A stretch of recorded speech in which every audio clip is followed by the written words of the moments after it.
Hello students, आज मैं आपके लिए लाई हूँ उपभोक्ता अधिकार या कंज्यूमर राइट, जो आपके अर्थशास्त्र का क्या है, अंतिम चैप्टर है।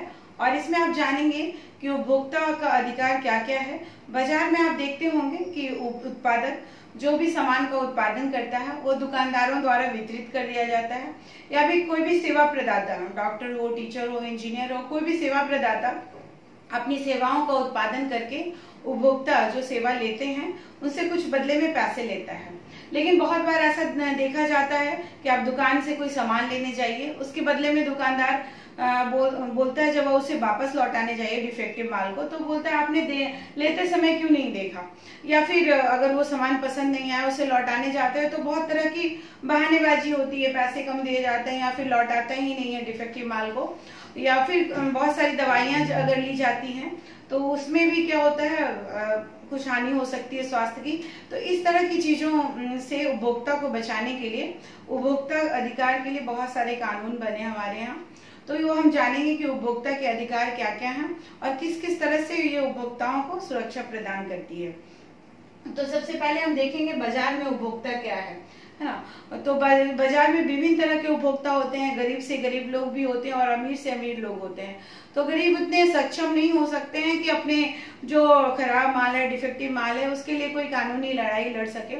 तो इनकी सुरक्षा प्रदान करने के लिए एक उपभोक्ता संरक्षण कानून लिया गया है। तो बाजार में नागरिकों की सुरक्षा के लिए नियम विनियमों की आवश्यकता होती है ना, क्योंकि उपभोक्ता की बहुत सारे उपभोक्ता है जिनकी स्थिति ठीक नहीं होती है, तो उनको ये सुरक्षा प्रदान करती है। किस किस तरह से जो दुकानदार हैं या फिर जो उत्पादक हैं हमें किस किस तरह से ठग सकते हैं। एमआरपी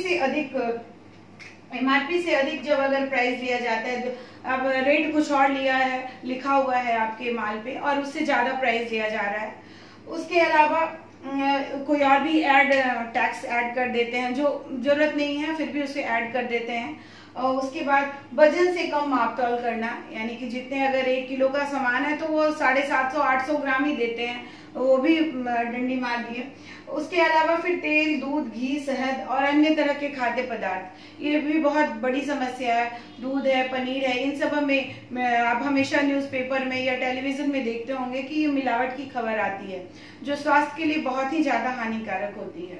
उसके अलावा उत्पादों के गलत प्रचार प्रसार है ना, बहुत सारे उत्पादों का गलत प्रचार प्रसार किया जाता है। जैसे माँ, एक पाउडर दूध आता था, उसमें लिखा रहता था कि ये माँ के दूध से भी अच्छा है, लेकिन ये सब बकवास चीजें हैं। तो इस तरह की चीजें उपभोक्ताओं को इससे सजग किस तरह से किया जाए। इस सिगरेट वगैरह के भी उत्पादों में बहुत सारा बढ़ा चढ़ा के इसका प्रचार किया जाता है। फिर बाद में जब नियम कानून लाया गया तो उसमें लिखना पड़ा कि इससे कैंसर होता है या फिर स्वास्थ्य हानि होती है। या फिर कोल्ड ड्रिंक्स वगैरह है, बहुत सारे कोल्ड ड्रिंक्स में इस तरह, या फिर ड्रिंक में इस तरह लिखा रहता है कि इसको पीने से बहुत ज्यादा एनर्जी आ जाती है, बहुत सारे बढ़ा चढ़ा की बातें लिखी जाती है। तो उपभोक्ता क्या होते हैं, इसे ठगे जाते हैं। तो इन सब से बचाने के लिए बहुत सारे कानून बनाए गए। सबसे पहले उपभोक्ता इंटरनेशनल, जो 1985 में संयुक्त राष्ट्र संघ की पहल थी। इसमें 100 से भी अधिक देशों ने भाग लिया है और 250 से भी ज्यादा इसकी संस्थाएं चल रही हैं विभिन्न देशों में। तो ये उपभोक्ता इंटरनेशनल नाम की एक संस्था बनी उपभोक्ताओं के संरक्षण के लिए। उसी के अवलोकन में उपभोक्ता आंदोलन हमारे यहाँ किस किस तरह से चला वो हम देखेंगे। हमारे यहाँ अनुचित व्यापार व्यवहार, जैसे कि काला बाजारी, मतलब आपके सामानों की आर्टिफिशियली कमी कर दी जाती है। जैसे आप कभी कभी देखते होंगे प्याज की बहुत ज्यादा कीमत बढ़ गई, दाल की बहुत कीमत बढ़ गई, तो काला बाजारी के चलते इससे क्या होती है, काला बाजारी, मुनाफाखोरी, वो किसी भी चीज में इसी तरह होर्डिंग करके उन चीजों से बहुत ज्यादा मुनाफा कमाया जाता है। उसके अलावा वही अस्थायी अभाव उत्पन्न करना। तो इसके लिए 1960 के दशक में व्यवस्थित रूप से, पहले भी लोग विद्रोह करते थे, लेकिन इफेक्टिव जो आया वो 1960 के दशक में आया। 1970 के दशक में न्यूज़पेपर वगैरह में पब्लिश होने लग गया। साथ ही साथ प्रदर्शनी भी लोग मिलजुल करके लगाने लग गए, यानी कि एक तरह से जागरूकता आई 1960-70 के दशक में। 1986 में भारत सरकार द्वारा क्या हुआ, उपभोक्ता संरक्षण अधिनियम भी बनाया गया। इन सब आंदोलनों का परिणाम क्या था कि 1986 में उपभोक्ता संरक्षण कानून, जिसे कोपरा एक्ट यानी कि कंज्यूमर प्रोटेक्शन एक्ट, जो गवर्नमेंट ऑफ इंडिया या केंद्र सरकार, भारत सरकार के द्वारा बनाया गया है, इसमें विभिन्न तरह के अधिकार इनमें दिए गए हैं। तो किस किस तरह के अधिकार दिए गए हैं आप देख सकते हैं। सबसे पहले है सुरक्षा का अधिकार, यानी कि उपभोक्ताओं को कोई भी सामान वो खरीद रहे हैं तो उससे सुरक्षित होने का, या सेवा कोई भी आप प्रदान की जा रही है तो वो सुरक्षित रहे, और पैसे दे रहे हैं उसके बदले में सुरक्षा की उनको गारंटी मिले। आप वो एक उदाहरण देख सकते हैं। बहन जो क्लास 8 का एक स्टूडेंट था, बहुत ही स्वस्थ बच्चा था, और वो इतना टॉन्सिल का ऑपरेशन कराने के लिए कहाँ भर्ती होता है, एक निजी अस्पताल में भर्ती होता है। तो डॉक्टर ने, ENT वाले जो डॉक्टर हैं, उसने क्या करते हैं, एनेस्थीसिया देते हैं, बेहोशी करने की दवाएं देते हैं, लेकिन उसका असर उस पर बहुत ज्यादा हो जाता है। तो बच्चे का क्या होता है, दिमाग रूप से वो अस्वस्थ हो जाता है या असामान्य, एबनॉर्मल हो जाता है। एक अच्छा भला स्वस्थ बच्चा जो होता है वो दिमागी रूप से अस्वस्थ हो जाता है। तो उसके पिता ने उपभोक्ता विवाद निवारण समिति से 5 लाख रुपए का मुआवजा मांगा, लेकिन उसने मुआवजा देने से इनकार कर दिया।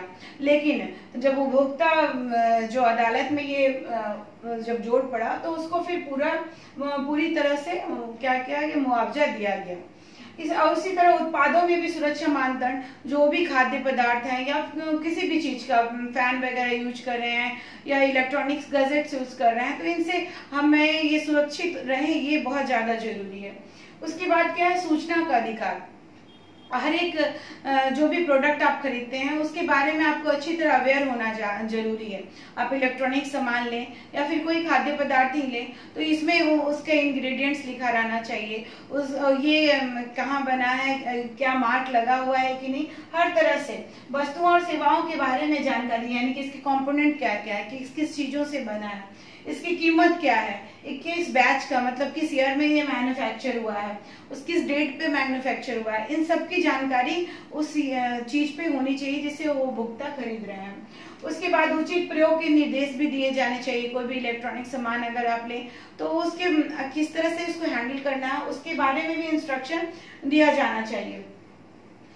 2005 में के अक्टूबर में इस सूचना का अधिकार ये कानून बना। ये सेवा, जैसे कि सरकारी चीजों में बहुत सारी चीजें होती हैं, बहुत लेट चलती हैं, तो इसके बारे में लोगों को जानने का अधिकार है कि इसमें देरी क्यों हो रही है। तो ये सूचना का अधिकार से जो भी सेवा प्रदान की जाती है उसके बारे में आम नागरिकों को जानने का अधिकार मिला। आप एक उदाहरण दे सकते हैं कि राधा एक इंजीनियरिंग स्नातक लड़की थी। उसने इंटरव्यू दिया था सरकारी विभाग में और साक्षात्कार वगैरह भी सब हो गया था, लेकिन उसे अपनी नियुक्ति का इंतजार होने के बाद वो इंतजार हो रहा था कि कब उसे नियुक्ति मिलेगी। तो इसके लिए उसने क्या किया, RTI फाइल किया या उससे उसे जानकारी मिली कि इसके लिए गवर्नमेंट में उससे सारी सूचना प्रदान की। तो इस तरह हम सूचना के अधिकार कानून का अच्छी तरह से उपयोग कर सकते हैं। अगला है चयन का अधिकार। कोई जरूरी नहीं है कि आपको कोई चीज खरीद ली है और वो जबरदस्ती आप पे थोप दी जाए। आपको वो फ्री है, आपकी किस तरह से आप उसका सिलेक्शन कर सकते हैं। जैसे भी किसी भी उम्र या लिंग या किसी भी प्रकार की सेवा को चुन सकता है। कोई जबरदस्ती नहीं है आपके साथ कि आप इसी चीज के लिए बंधे हुए हो। आप इसके लिए उदाहरण देख सकते हैं कि अंसारी नगर में किरण नाम की एक लड़की ने दिल्ली में व्यावसायिक पाठ्यक्रम के लिए 61,020 रुपए का भुगतान किया, लेकिन उसे उस कोचिंग संस्थान में जो एडमिशन लिया तो उसे वो पसंद नहीं आया वो पाठ्यक्रम। तो उसने पैसे वापस करने की मांग की। तो उसने जिला उपभोक्ता अदालत में 28,000 रुपया लौटाने को कहा गया, लेकिन वो जो कोचिंग संस्थान था उसे नहीं लौटाया। फिर दोबारा अपील करने पर क्या किया गया, 27,000 का उस कोचिंग संस्थान पर दंड भी लगाया गया। उसके बाद याचिका के खर्च के लिए भी किरण को 7,000 रुपये अलग से प्रदान किए गए। इस तरह से क्या है कि वो उसको चयन का अधिकार मिला कि अगर वो उस कोचिंग इंस्टीट्यूट में अगर उसकी पढ़ाई से संतुष्ट नहीं है तो उसे मुआवजा मिल सकता है, उसके पैसे वापस हो सकते हैं, या फिर जो संस्थान उसे नहीं दे रहा तो उस पर हर्जाना भी लगा सकती है। इस तरह से ये उपभोक्ताओं के अधिकार संरक्षित हुए। अगला उपभोक्ता शिक्षा का अधिकार, यानी कि अब ये भी लोगों को शिक्षित करना भी, उपभोक्ताओं को विभिन्न तरह के जो कानून बनते हैं उसके बारे में भी शिक्षित होने का अधिकार है ना, कि किस तरह से हमारे लिए कौन से मुद्दे कल्याणकारी हो सकते हैं, इन सब चीजों का, क्योंकि बहुत सारे कंपनियां, मल्टीनेशनल कंपनियां हमारे यहाँ आ रही हैं और बहुत तरह तरह के प्रोडक्ट्स आ रहे हैं, तो इसके बारे में लोगों को शिक्षा देनी बहुत ज्यादा जरूरी है कि क्या इसके फायदे हैं, क्या इसके नुकसान हैं। उसके अलावा है प्रतिनिधित्व का अधिकार, यानी कि कोई भी जो गरीब है, पिछड़ा है, उपभोक्ता है, वो बेचारा वो अपने लिए कोई प्रतिनिधित्व नियुक्त कर सके, इसका भी उसे अधिकार मिले। उपभोक्ता अदालत तथा उचित मंच पर जाकर के उसे अपनी बातों को कहने का अधिकार मिल सके। तो इस तरह से विभिन्न तरह के अधिकार हैं जो उपभोक्ताओं को हमारे यहाँ दिए गए हैं। अगले भाग में इसके बाकी बचे अंशों को देखेंगे।